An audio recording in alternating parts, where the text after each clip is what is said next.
Manel Kape and Osbourne in the flyweight division. Manel Kape, the 16th best flyweight fighter in the world. And a very, very powerful flyweight fighter. I mean, 15 wins and 6 losses before joining the UFC.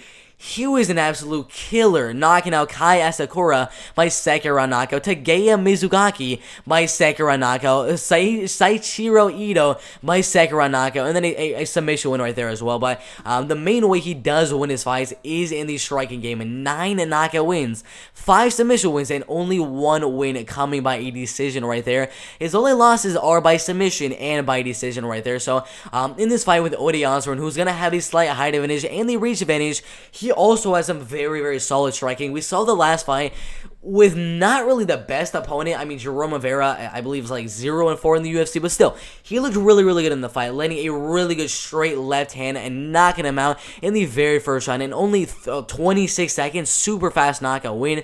But he does have some pretty good grappling as well. Triangle, first round ground upon knockout win. Triangle again, armbar submission win. Another ground upon knockout win, and then a rear naked choke submission. So in this fight with Manel Kape, and Osbourne, I do think Osbourne is going to need to go out there and wrestle and grapple for the win. Or he could use that height and reach advantage of 5 inches in the reach. And then I believe only like 2 inches in the height to kind of keep range. Stay on the outside, jab, leg kick, 1-2, 1-2, 1-2. And kind of do that in the striking game. But I kind of feel it's not gonna turn out too well for him.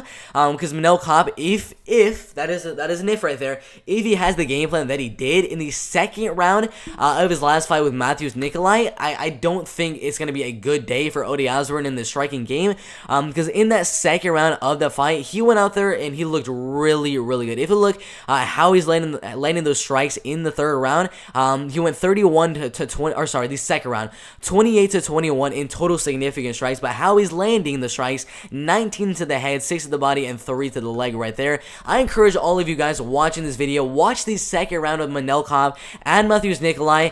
That's how Manel Kape needs to fight. In the fight with Matthews Nikolai in that second round, he wasn't doing the thing where he's just sitting back, going for the jab, going for right hand. He went out there in that second round like he should. He went out there, threw a lot of volume and a lot of pressure, backed Matthews Nikolai against the cage, body shot, right hook, left hook. He just started throwing, and that's what Manel Kape needs to do with a guy like Osbourne, who you're not going to be at range because he's going to have that 4 or 5 inch reach advantage and the height advantage. You're not going to beat Osbourne at range.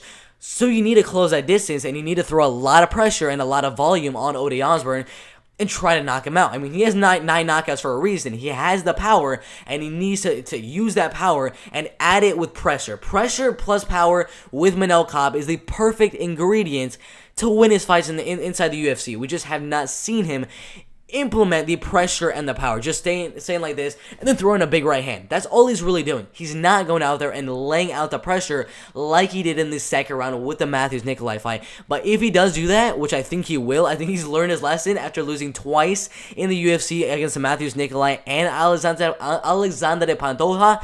I do think he learned his lesson, and this time he's gonna go out there, hopefully, I don't know if he did or not, but hopefully he goes out there, learned his lesson, and he's gonna throw a lot of pressure and a lot of volume on Ode, have Ode backed against the cage, and just start throwing bombs. Because who's the more powerful fighter, Manel Kape or Osbourne? It's Manel Kape. So close the distance, pressure and volume, and look for that knockout. That's the main way you're gonna win.